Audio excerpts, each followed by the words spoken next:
بسم اللہ الرحمن الرحیم. میں ہوں سردار طیب خان اور آپ دیکھ رہے ہیں پروگرام سچ کی تلاش GN+ کے ساتھ. میرے ساتھ موجود ہیں رکن قومی اسمبلی سینئر رہنما پاکستان تحریک انصاف کے عاطف خان صاحب. سر بہت بہت شکریہ اپنا قیمتی وقت دینے کا. سر یہ بتائیے گا کہ تحریک جو ہے وہ 5 اگست کو اس کا پراپر آغاز ہو چکا ہے. یہ فرما دیجیے کہ 14 اگست کے حوالے سے کیا تیاریاں آپ لوگوں میں؟ دیکھیں 13-14 اگست دونوں کا ہم نے پارٹی کو آپشن دیا ہوا ہے، جو ریجنل تنظیمیں ہیں یا جو ڈسٹرکٹ کی تنظیمیں ہیں، کہ وہ اپنے شہر یا اپنے علاقے کے حساب سے وہ اگر 13 کو رات کو کرنا چاہتے ہیں یا اگر 14 کو کرنا چاہتے ہیں تو انشاءاللہ بھرپور تیاری ہے. لوگ ویسے بھی پاکستان میں 14 اگست کو نکلتے ہی ہیں اور موسٹلی PTI کے لوگ ہی، کیونکہ سپورٹ ہی اس وقت PTI کی ہے. لیکن ایک میں نے بڑی عجیب سی بات دیکھی ہے. آج میں نے اسلام آباد میں جھنڈے جہاں بکتے ہیں وہاں پہ PTI کا جھنڈا نہیں نظر آتا. اب اس کی وجہ یہ نہیں کہ کوئی خریدنا نہیں چاہتا، بیچنے نہیں دے رہے. پنجاب میں بھی اور اسلام آباد میں PTI کے جھنڈے بیچنے نہیں دے رہے. تو اب یہ کیسی حکومت ہے، یہ کیسے لوگ ہیں، مطلب ان کا ڈر آپ دیکھ لیں کہ ایک پارٹی کا جھنڈا آپ کے ساتھ کیا کرے گا، اور اس کو بھی آپ بیچنے سے بھی گھبرا رہے ہیں. تو اس طرح تو ملک نہیں چلتے. ملک تو چلتے ہیں کہ آپ کے پاس مورل اتھارٹی ہو، کہ آپ کو پتہ ہو کہ آپ کو لوگوں نے ووٹ دیا ہے، آپ ان پہ ٹیکس لگا سکتے ہیں، ان کے مستقبل کے فیصلے کر سکتے ہیں. لیکن جب آپ ایک جھنڈے سے ہی ڈرتے ہیں، ایک آدمی کے نام سے ہی ڈرتے ہیں، ایک آدمی کی تصویر سے ہی ڈرتے ہیں، اس سے اندازہ ہوتا ہے کہ آپ کی کیا مورل اتھارٹی ہے یا آپ کی کیا اخلاقی اتھارٹی ہے جس کی وجہ سے آپ حکومت کو کرنے میں بیٹھے ہوئے ہیں. سر اپوزیشن لیڈر صاحب سینٹ کے ہیں، قومی اسمبلی کی 10 سال کے لیے نائل ہو چکے ہیں. عمران صاحب نے کہا ہے کہ ان سیٹوں پہ ہم اپنے امیدوار نہیں کھڑے کریں گے. جبکہ حکومت پنجاب کی جو انفارمیشن سیکرٹری وہ فرما رہی ہے کہ PTI کے پاس کوئی کینڈیڈیٹ ہی نہیں ہے، تو اس وجہ سے آپ ڈر کے بارے انتخابی میدان سے بھی بھاگ رہے ہیں. تو کیا دیکھیں، اس میں تو پہلی بات یہ ہے کہ یہ پاکستان کی تاریخ میں پہلی دفعہ ہوا ہے کہ سینٹ کے جو اپوزیشن لیڈر ہیں، نیشنل اسمبلی کے اپوزیشن لیڈر ہیں اور پنجاب اسمبلی کے جو اپوزیشن لیڈر ہیں، نہ صرف ان کو ڈسکوالیفائی کیا گیا ہے بلکہ ان کو 10 سال قید سنائی گئی ہے. اس سے آپ اندازہ لگا سکتے ہیں کہ یہ ملک میں کیسی جمہوریت چل رہی ہے کہ اپوزیشن لیڈر، جو کہ مطلب اپوزیشن تو جمہوریت کا پارٹ ہوتی ہے نا، جس طرح حکومت ہوتی ہے اسی طرح اپوزیشن ہوتی ہے، دو ساتھ ساتھ چل رہے ہوتے ہیں.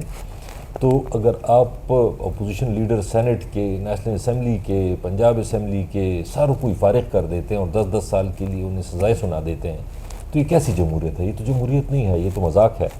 دوسری بات، جہاں تک جس نے بھی کہا ہے کہ جی ان کو کینڈیڈیٹ نہیں مل رہے، کینڈیڈیٹ تو ہمارے پاس ابھی بھی ہیں. انشاءاللہ جب الیکشن آئے گا تب بھی آپ کو نظر آ جائیں گے. ہمیں تو کینڈیڈیٹس بھی ہیں ہمارے پاس تو ووٹرز بھی ہیں، بہت زیادہ ہیں. ان بیچاروں کو تو کینڈیڈیٹ چھوڑیں، ان کو تو ووٹر ہی نہیں مل رہے. لیکن اب یہ آپ کو پتہ ہے کہ جس طریقے سے الیکشن ہوتا ہے، نہ ایک پولیٹیکل پارٹی کو آپ جلسہ نہیں کرنے دیتے، ایک پولیٹیکل پارٹی کو آپ کارنر میٹنگ نہیں کرنے دیتے، اور پھر جب ڈبے بھرنے کی بات آتی ہے، لوگوں کی رائے دینے کی بات آتی ہے، تو ان کو آپ اپنی رائے نہیں دینے دیتے.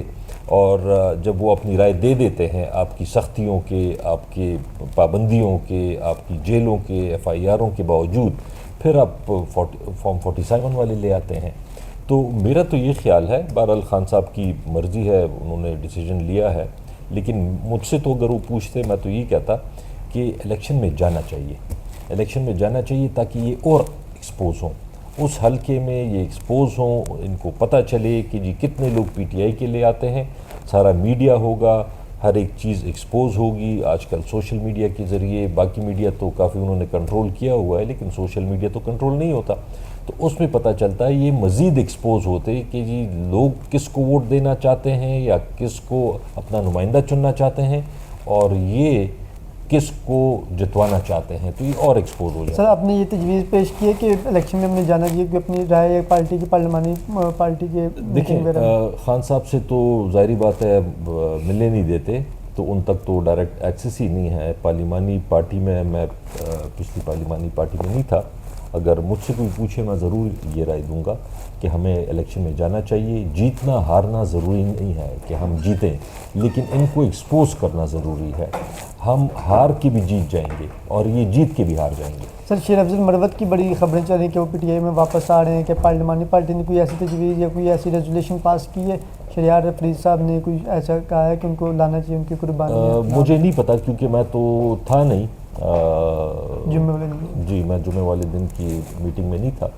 سنا میں نے یہی ہے کہ جی وہاں کوئی ڈسکشن ہوئی ہے، لیکن ایگزیکٹلی مجھے نہیں پتا کہ کی قرارداد پاس ہوئی ہے یا ایگزیکٹلی کیا الفاظ تھے، لیکن سننے میں آیا ہے. میں خود وہاں پہ تھا نہیں. سر، آپ کی بھی ان کے خلاف مطلب کوئی ایسے لیڈر جن کے خلاف انہوں نے بیان نہ دیا ہو یا کوئی اختلاف نہ رہے ہو، تو آپ کی ذاتی رائے کیا ہے کہ ان کو پی ٹی آئی میں واپس آنا چاہیے؟ دیکھیں، وہ تو خان صاحب کی مرضی ہے. انہوں نے اگر ان کو پارٹی سے ہٹایا ہے، آئی ڈونٹ نو کہ ان کے پاس کیا انفارمیشن تھی یا کیا ریزن تھی، تو ابھی تو انہی کو پتہ ہوگا. ان کی مرضی ہے، اگر وہ ان کو لانا چاہتے ہیں تو میرا ذاتی ان سے کوئی اختلاف نہیں. ابھی بھی سر پبلک اکاؤنٹ کی ذیلی کمیٹی آپ چیئر کر رہے تھے، تو اس میں جو ہے وہ شوگر سکینڈل سامنے بڑا، اس میں عوام کو جو ہے وہ بڑا نقصان ہوا ہے. عوام کو تو فائدہ نہیں، شوگر مافیا کو ہی فائدہ ہو رہا ہے. 300 ارب روپے سے زیادہ جو ہے وہ اس مافیا کو جو ہے انہوں نے کمائے ہیں شوگر سے.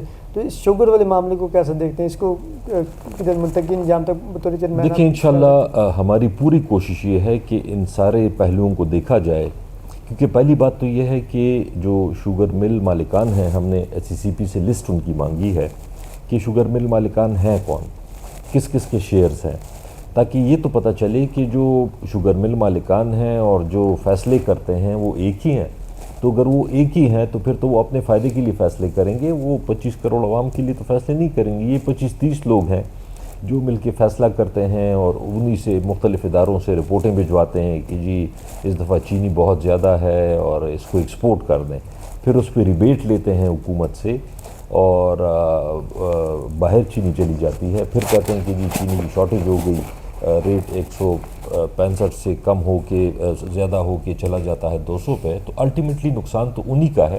لیکن میرے خیال میں اس چیز سے حکومت کو نکلنا چاہیے. بیسک وجہ اس کی یہ ہے کہ نئے آدمی کو یہ آنے نہیں دیتے. وہی پرانے لوگ ہیں، ان کو اپنی کیپیسٹی ڈبل ٹرپل کرنے کی اجازت مل جاتی ہے، لیکن نئے آدمی کو آنے کی اجازت نہیں ملتی. کیوں؟ اگر باقی چیزیں ہمارے گھی مل کوئی لگاتا ہے تو اس کو تو کوئی مسئلہ نہیں ہے. وہ اپنے لیے گھی اگر پورا کر سکتا ہے، را مٹیریل پورا کر سکتا ہے تو لگائے مل، اگر نہیں کر سکتا نہیں لگائے گا. تو اگر اس کو اوپن کر دیں، عوام کا بھی، گروور کا بھی اس میں فائدہ ہے. اگر ابھی 2 آدمی ہیں خریدنے والے گنے کے، تو وہ اپنی مرضی سے ریٹ دیں گے، اپنی مرضی سے پیمنٹ کریں گے. اگر یہ 10 ہو جاتے ہیں، 20 ہو جاتے ہیں، تو اس میں گروورز کا بھی فائدہ ہوگا. اور جتنا کمپٹیشن زیادہ ہوگا اتنا زیادہ اس میں عوام کا فائدہ ہوگا. تو ہم تو یہی سمجھتے ہیں کہ اس کو ڈی ریگولائز ہونا چاہیے. اور موجودہ کی بھی ہم انکوائری کر رہے ہیں. ہم نے ایس سی سی پی سے، ہم نے ایف بی آر سے، باقی جو ریلیونٹ ادارے ہیں ان سے مزید انفارمیشن منگائی ہے. اور نیکسٹ میٹنگ میں ہم ان کو بھی بلکہ آپ کے سامنے بھی پیش کریں گے جو کچھ آئے گا. لاسٹ میں یہ بتا دیں کہ طریق انصاف کا مساجد کو جو گرایا جا رہا ہے کہ جی غیر قانونی تعمیر ہوئی ہیں، اور دوسری طرف جو شراب کو عام کیا جا رہا ہے، 4 جگہوں پہ شراب کی جو کہا گیا کہ وہ شراب خرید سکتے ہیں لوگ. تو ایک طرف مساجد کو، دینی مراکز کو جو گرایا جا رہا ہے، اس پر پی ٹی آئی کا کیا موقف؟ دیکھیں، اس پہ تو پی ٹی آئی کا نہیں، اس پہ تو بطور مسلمان ہر ایک مسلمان یہ کہے گا کہ جی مسجد کو نہیں گرانا چاہیے. اس کا اپنا ایک دین میں بھی ایک ہے کہ اگر فرض کریں راستے میں آتی ہے تو آپ اس کی جگہ دوسری مسجد بنا لیں. مطلب یہ تو نہیں ہے کہ آپ صرف مسجدیں گراتے رہیں، یہ کوئی مطلب اسلامی ملک ہے، تو یہ تو غلط ہے. دوسری طرف پہ لائسنسز کا مجھے پتہ نہیں ہے کہ جو پرانے لائسنسز ہیں وہی چل رہے ہیں یا کوئی نئے ایشو کیے گئے ہیں. میں نے بھی میڈیا پہ دیکھا ہے لیکن ڈیٹیل مجھے اس کی زیادہ نہیں پتہ. تھینک یو سر، بہت شکریہ.